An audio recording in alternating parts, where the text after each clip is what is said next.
Hi, everybody. What did you all think of the episode? Good stuff? We have broken engagements, some portals, some cute guys fighting, everything. We're going to talk to one of the actors from the show, Jenna Dewan Tatum. Come on out, Jenna.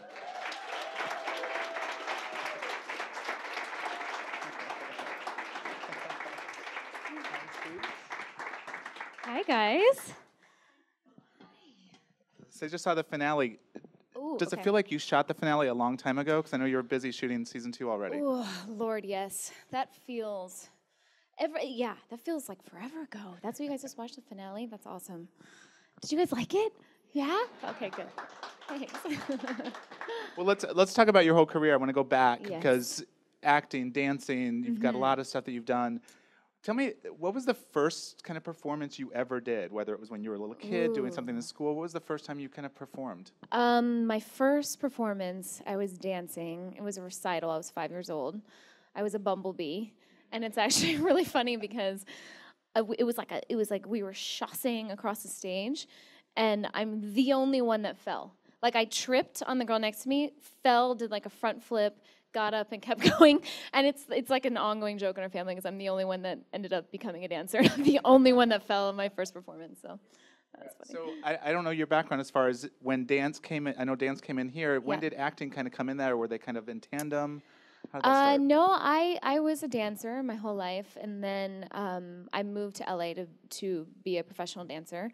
And I had an agent, and I was working with a bunch of different, artists, and I was dancing with NSYNC on the Grammys, and I was Justin's partner. So of course I was like featured on TV, it was like one of those.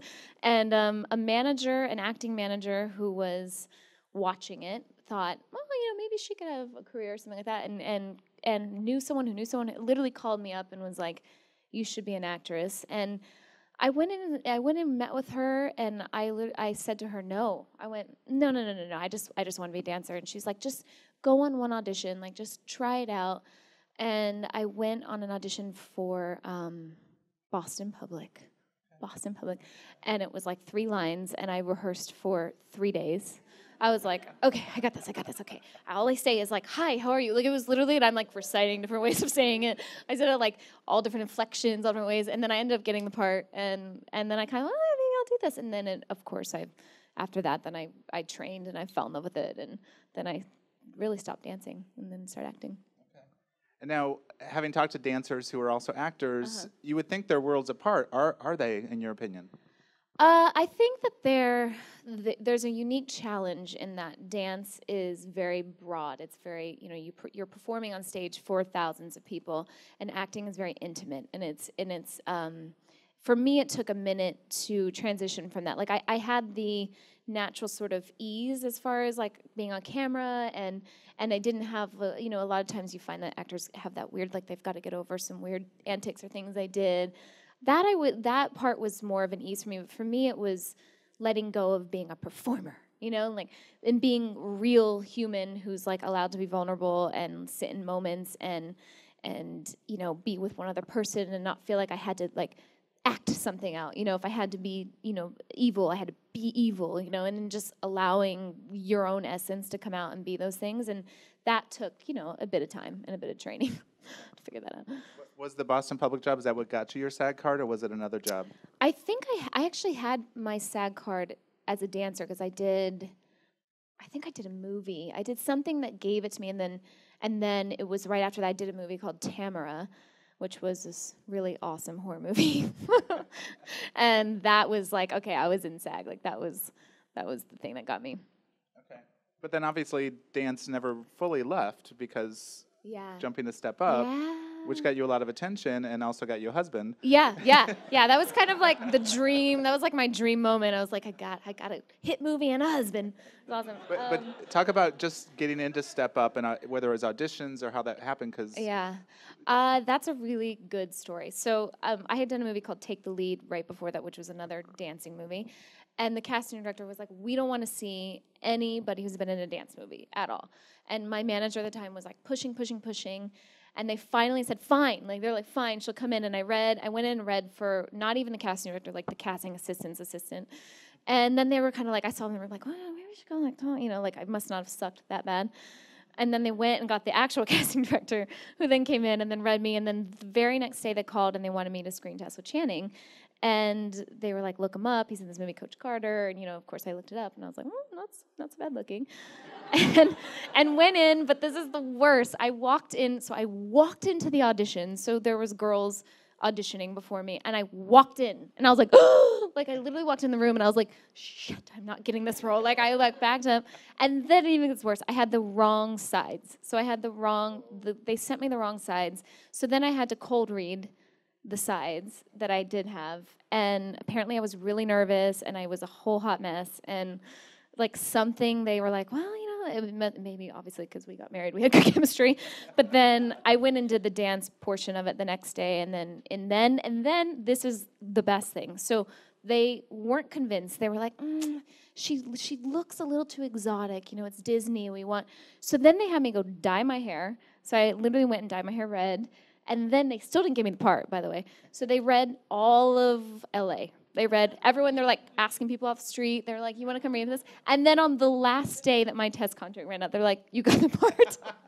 So there was a real lesson in that. Like, stay with it. Like, it's never that easy. It's just like I jumped through loops for that movie. So well, how long was that process from the first time you went into the day you got the job? A month. Okay. Yeah, it was 4 weeks because you sign when you screen test. It's like a 4-week kind of test deal basically, and they waited to like the last day of the test deal to be done. Then I got it.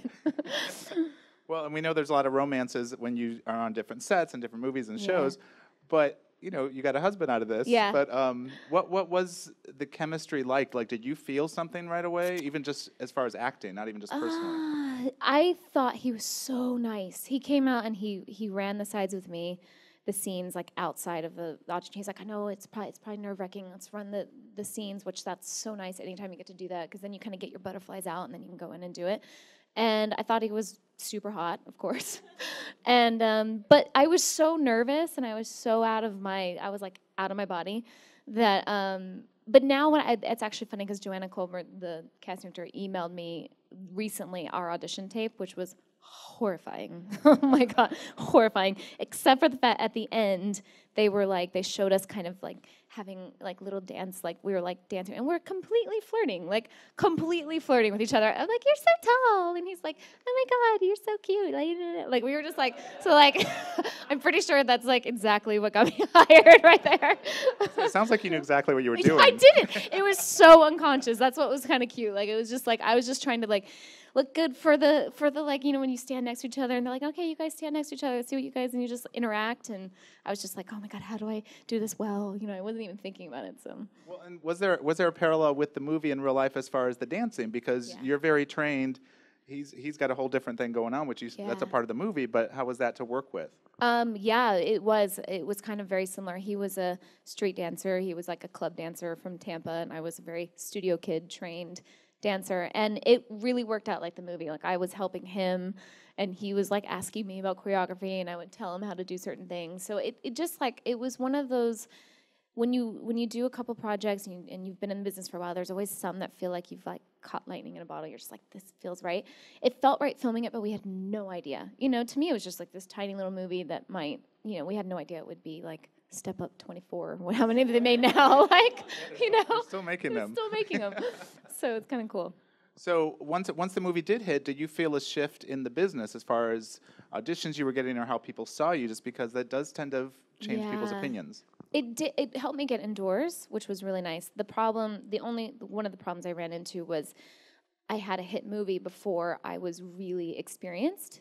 So it was like my second movie or third movie I ever did, and you know the first one was Take the Lead, and the other one, you know, no one ever saw. So I was being thrust in rooms with really amazing directors and really amazing people, and they would all say the same thing. She's really got this raw talent, like she's really got it, but not yet. Like it wasn't like, but she's just not ready yet. You know, it was kind of like this thing that I kept getting this feedback, and I was getting frustrated because I'm like, well, you know, and if in hindsight when I look at it, I wish I would have just understood that and sort of been, you know, maybe said to him, I'm not ready for, you know, that audition yet. Let me kind of take time to like study a bit more. And it was just like it happened so fast, you know. But it helped me become like, you know, I worked all the time, and I had a lot of steam from that, and a lot of, you know, heat from that. So, you know, it works out the way it's meant to.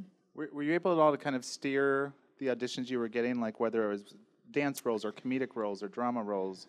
Was that part of what you were able to do? Was it just kind of everything coming your way? You know, there's a perspective as a dancer. It's sort of like, make it work. Like, I just love to work. I love acting. I love to work. I love everything about it. So I can get excited. It's one of the best things, and one of the downfalls is that I can literally get excited about playing almost anything. I can be like, that's really fun. I can totally see. So things would come, and I would think, that's really cool. I want to play that. And then it just, like, everything kind of went all over the place. And then, you know, you do it for a while, and you get new experiences, and you sort of start to feel what you really enjoy doing more than other things. But it was a process for me. It was like a journey. It wasn't like this, you know.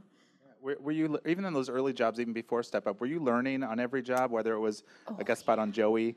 Oh, or yes. other things that you My did? God. I looked at your IMDb credits. That's a throwback. Oh, God, that was horrible, too, because that was the live audience, my first live audience taping, and I was so nervous. Like, I was, like, dripping. I remember just being like, just remember your lines, just remember your lines, just remember your lines, just remember your... Like, it was like, I think that was before Step Up. That was a long time ago.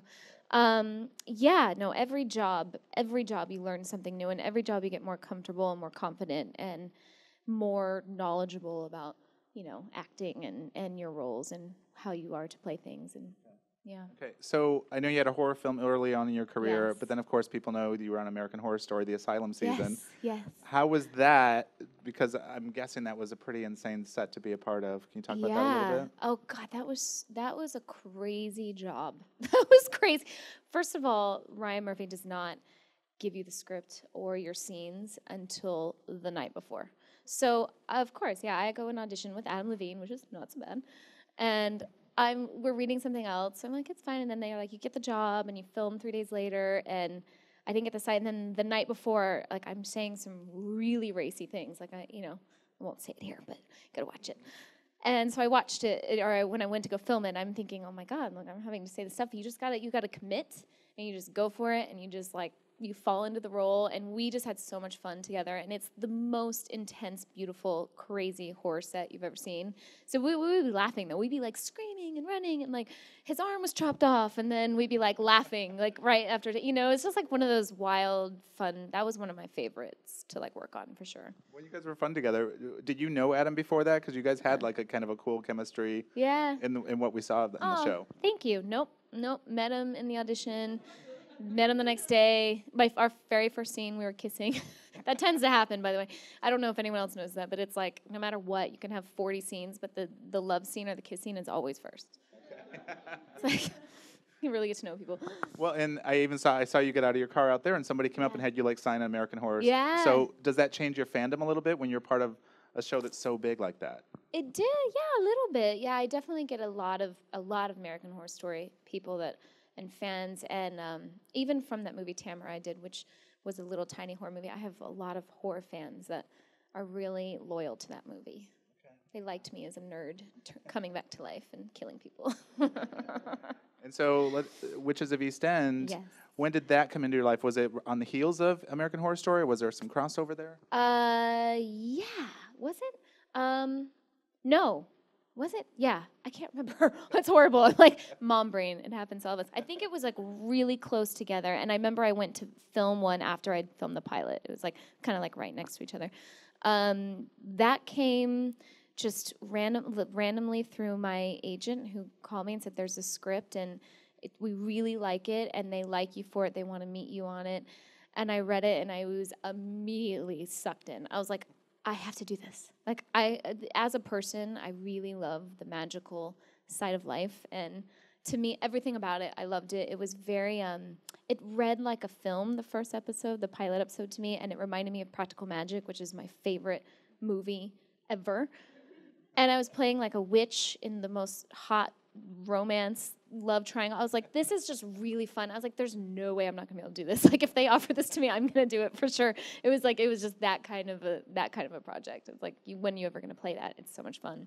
Yeah, and Julia Ormond's your mother. And I've been the hugest fan of Julia's, for so long. Legend of the Fall, Sabrina. It just goes, and not to mention that she's like Chan's biggest crush ever. So I was like, guess who I get to work with? It's like such a cool little moment. Well, and outside, and this is kind of the same with Practical Magic, outside of it just being about the supernatural, it's also about women and just camaraderie and, of course, sisterhood in the film or in the series.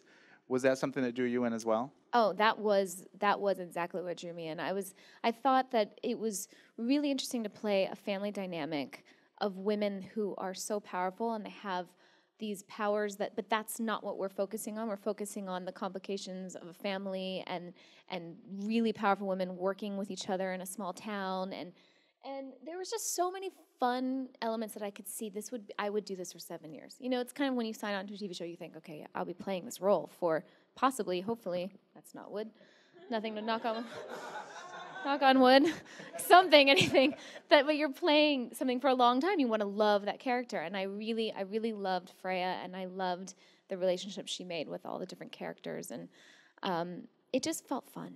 It felt really fun. Well, especially the first season of a show, there's kind of a time where the writers get to know you better once the show's off and running. Yeah. Did you feel that in the course of the first season where maybe the character and you were getting a little closer? I did. I felt like they definitely started to figure out.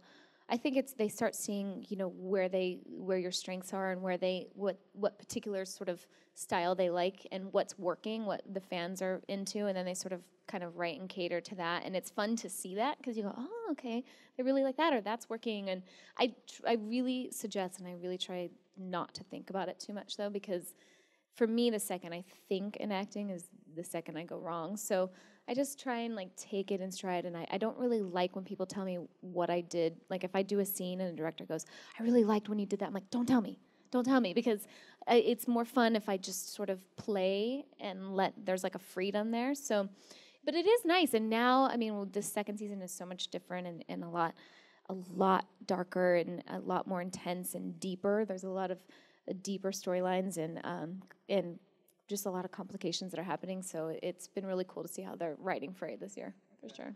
Well, talk to me about we talked about this a little bit in the back about the fact that there is a groundedness to the show, even though it's very supernatural and the stakes are very high, but it's still family, it's still relationships. Yeah. Is that a challenge as an actor when you have to do those big, over-the-top moments, but yet keep it grounded? Is that a challenge for you? Yeah. This show, I've said it before, but I think this is probably one of the toughest styles of acting because it's an interesting tone. It's your supernatural. So you're dealing with reality that's not necessarily real to us now, but then you're dealing with issues and situations that are very real. So you've got to find, and then there's this lighthearted sort of fizzy kind of element with the women and the style, but then it's really intense, deep storylines, and then there's the romance and keeping it real and yet keeping it fun. So it's a really interesting tone that we definitely were really lucked out with the chemistry in the cast because it came pretty natural. We didn't have to work that hard with the women between us, but every day it's kind of like a tone, was that too broad, or should I bring it back a little bit, or you just find it. But now we've kind of found our sweet spot, so we're in a good way. But I do think it's some of the toughest style of acting for sure. As an actor, how much do you need to know ahead? Because some actors like to know everything, some don't want to know anything beyond the script they're doing.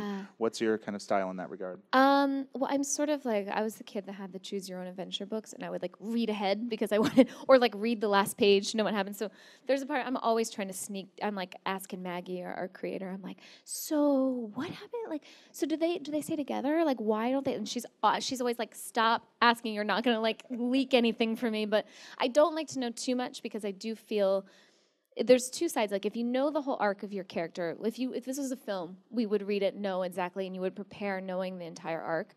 But things change, you know what I mean? So if 2 episodes air and there's something that they like more than other, it'll change. So you don't want to get sort of obsessed and into something and then it changes and then you get kind of, well, what happened to that? So I sort of to me, my preference is 1 episode ahead. I like to know 1 or 2 ahead so I have an idea of where I'm going, but you stay more in the moment, for sure. Okay.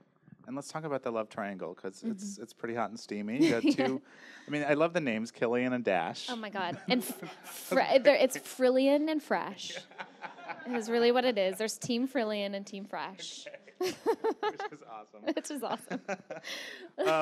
But that's definitely a part of a show like this, and and it's nice because the fans do kind of get split up because some want to see you with Dash, some want to see you with Killian. Yes. Can you talk about working with both the actors? Because Eric and Daniel, they're different actors, and they're so different. Tell me about working with each of them. They're so different, and I love each one of them. Like I'm so lucky because with Daniel and I, we just have a very natural. We don't have to work at it. It's just their chemistry, and we're really good friends, and we're able to do these kind of really big, broad situations and bring it into reality. And he's so natural. Like he's one of those guys that you meet and you're like, oh my God, he's just so good without trying. And he's a really, really, he's a fun actor, and we have the best time. Like we just laugh and have so much fun, and it can be really intense. The chemistry is really intense.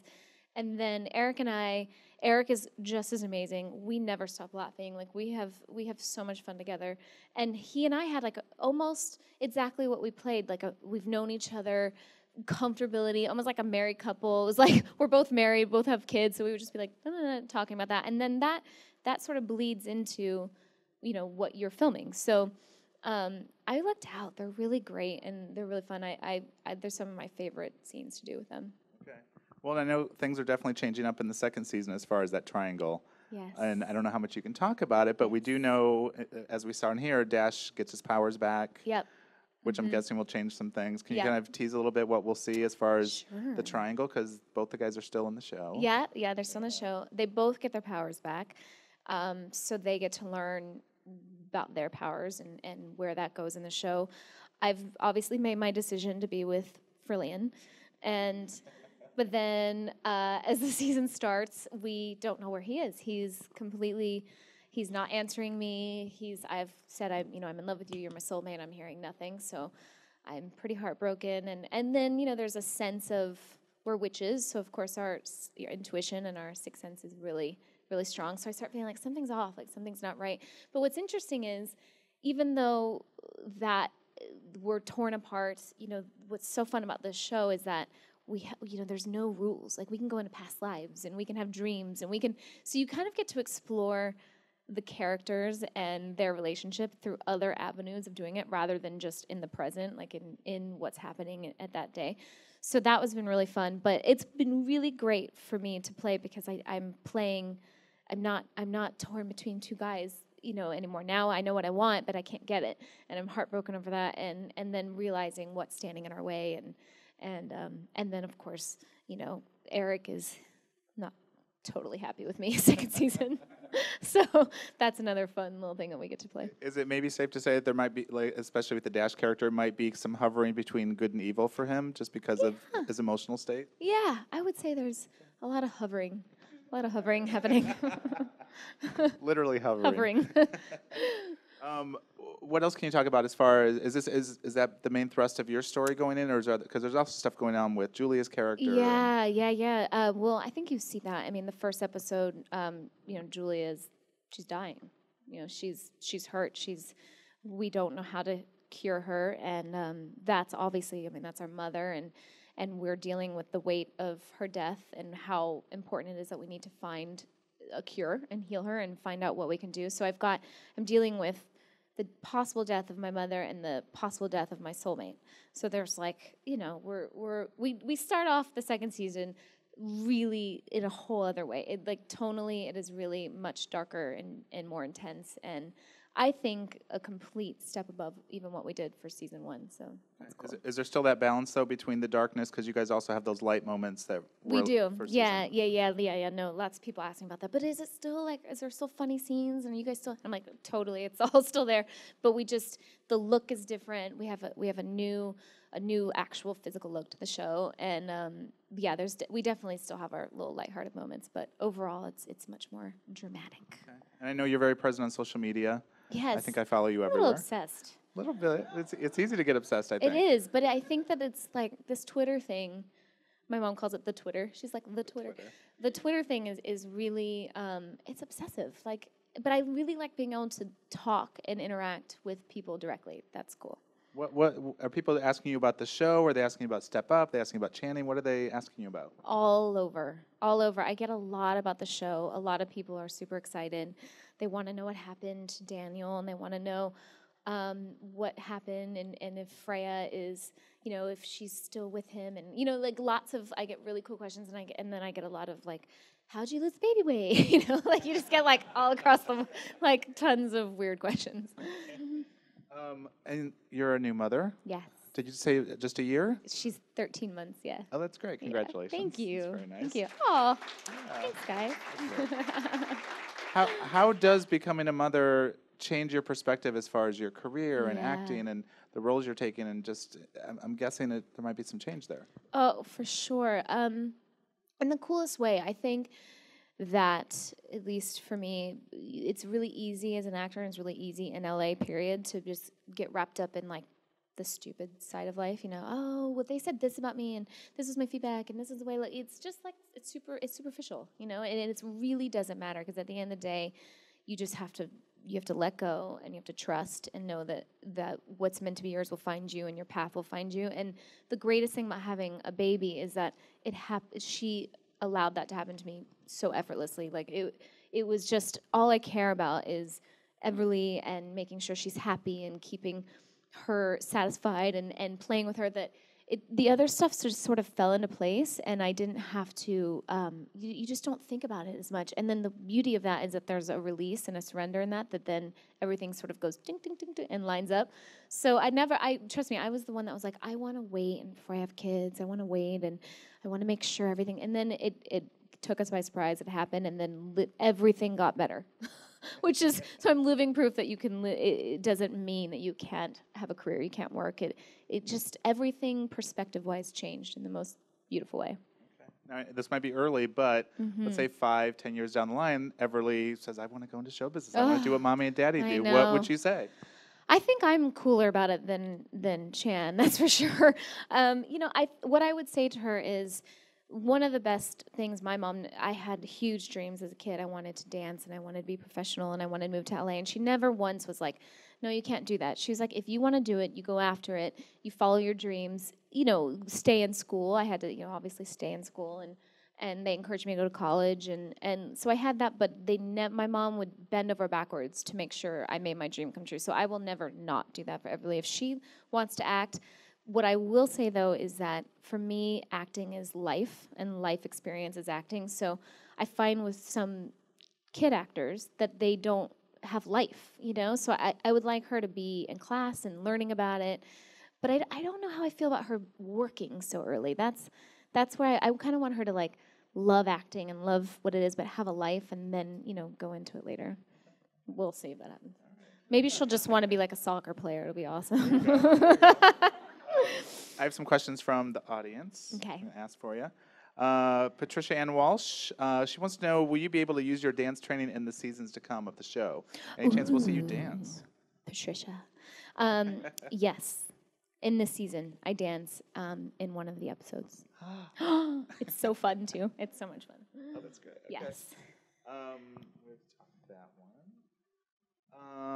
Was it an easy transition to go from American Horror Story to Witches? I mean, they're very different kinds of shows, but there's definitely some parallels there as well, just the genre. Yeah, it's very helpful, especially when I get some scenes on Witches that involve frightened screams and, that sort of heightened reality that you want to try and keep real. And I remember one of the directors of American Horror Story said the most amazing thing to me that I never forget. He was like, keep it specific, because it's so easy to just be like, and like run around and do the same damsel in distress thing. And he's like, take every one of those scenes and make it specific. Like, you're not that scared yet. You're figuring something out. And so I think about that a lot in Witches, because we play on any TV show. You play a lot of the same beats. So thinking about how to make that more specific, because everything we do in life is very specific. I just thought of this. Speaking of Witches, in the first season at least, maybe even the second, were there any times where you were genuinely scared? Because I know the sets takes a long time to shoot the scenes and everything, but some scary situations. Have you had a moment where you were a little freaked out? No, but that's kind of the norm. I mean, I wasn't scared on American Horror Story either. It's really, I mean, it's so broad and grander and larger than life that it's not. You're not really like scared. But towards the end of Witches, though, we had some really freaky things start happening. Like directors were falling. There was one guy drank glass. I'm not kidding. This is like so bizarre. So of course, me being the hippy dippy weirdo, I was like saging the set and being like, we're talking about black magic. We need to like cleanse this energy, and that was the only time we were all like, like we're a little scared. The last question was from Kadia about American Horror Story. Mariella wants to know, did production work around your pregnancy when you were shooting the first season? How did that work out time-wise? Yeah, I found out I was pregnant literally while I was filming the pilot, which was shocking. and then, you kind of have to wait. You have to wait till you're at that 3-month mark where everything's okay before you say anything. So then I had to make that really uncomfortable call where I was like, I'm pregnant. And there was a lot of, seemed like we were getting picked up. So, but they were amazing. Thank you guys in the back.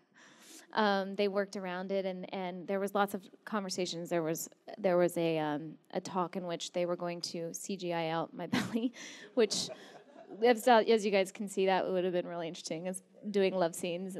And I would have been 9 months pregnant, and then they were going to stop production and then go 6 weeks after Everly was born.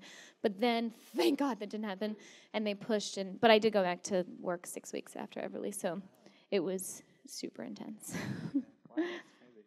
All right, well, I think that's everything. Cool. Thank you all for coming. Thank you. Thank you so much. Thank you.